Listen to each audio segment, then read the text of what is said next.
Plato opens up Book 7 of the Republic with the Allegory of the Cave.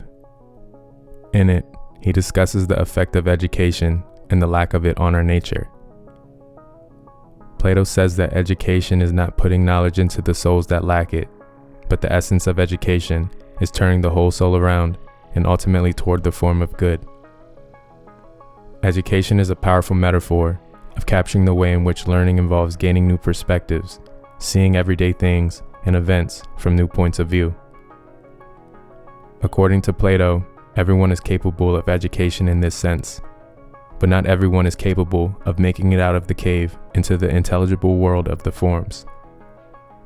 Nonetheless, everyone has the capacity to be educated, to turn their soul from what is less real toward what is more real. According to scholars, there are 6 identifiable stages to become a Platonic philosopher.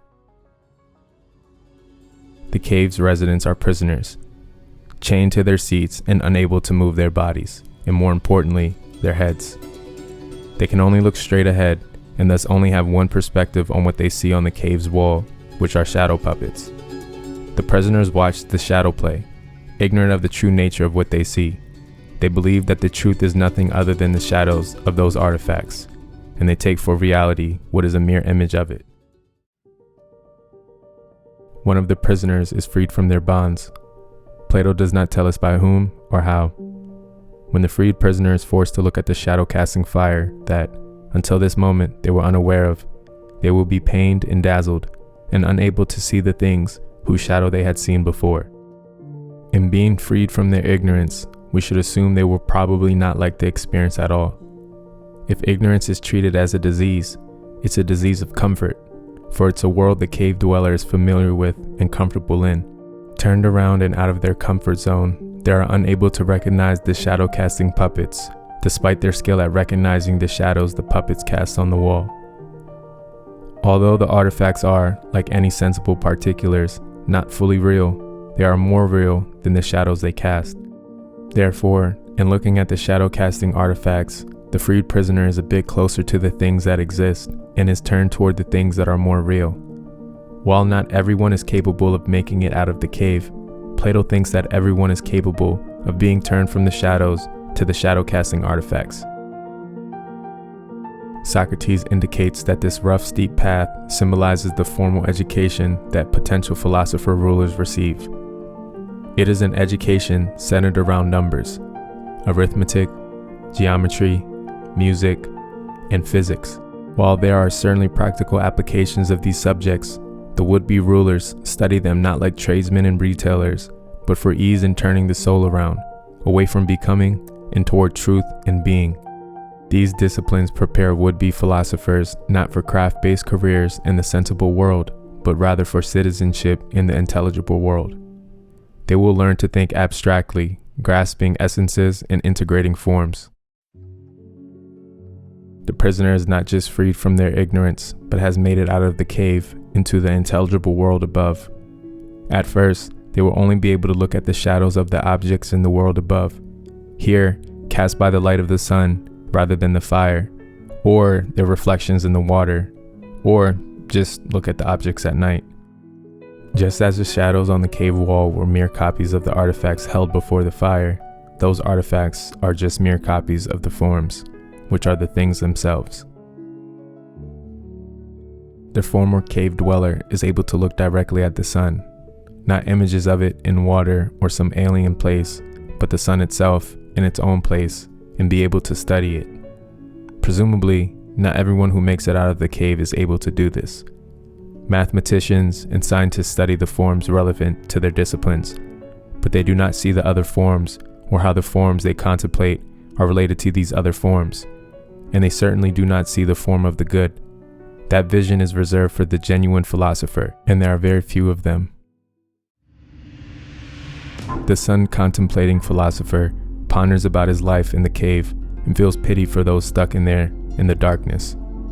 But if they persist and try to free the prisoners and turn them toward the firelight, or drag those who are able out of the cave, they will think the liberator is worse than useless.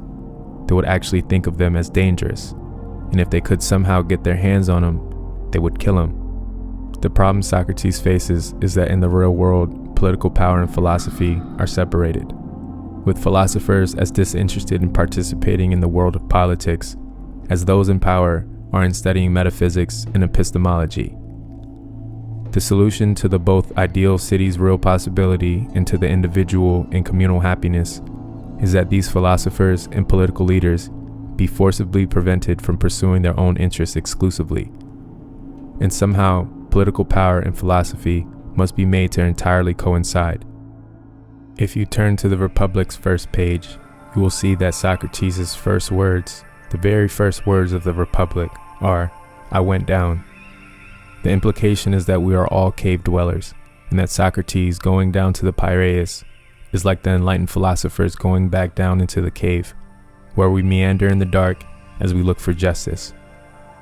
The conversation that is the Republic, then, takes place in the cave. Metaphorically speaking, it is no wonder why that Socrates finds justice hard to locate at first. So, not just any enlightened philosopher is pretty much required to go down, and essentially only those whose education and enlightenment is owed to the government or to the city that dragged them out, they are the people who are pretty much required to go back into the cave. But that does come with a big caveat, and if their intention in the very beginning was bring these people out of the cave and enlighten them, or bring them out of the darkness and enlighten them just so they can help govern our city again, you know, one could really feel like there was bad intentions behind that.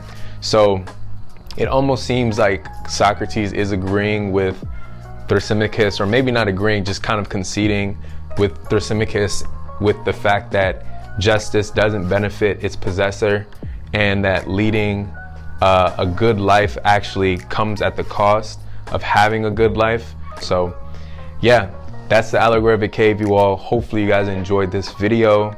Reading the Republic has been very, very interesting, and I'm excited to finish it and get on to the next people on this iceberg, because we're going to be getting some really deep stuff, and Aristotle is coming up after we finish the last couple of people on this list. So I'm super excited to get into Aristotle, because I know he's big in politics.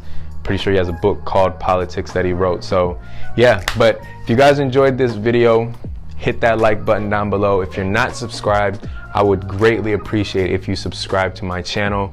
I'm actually planning on upping my content again to once per week. It seems like you guys really enjoyed that, and I know it pushed me. I have a lot of things going on outside of YouTube, and I'm excited to fill you in on that when the time comes. But yeah, anyways, I'll see you guys on the next video. Peace out.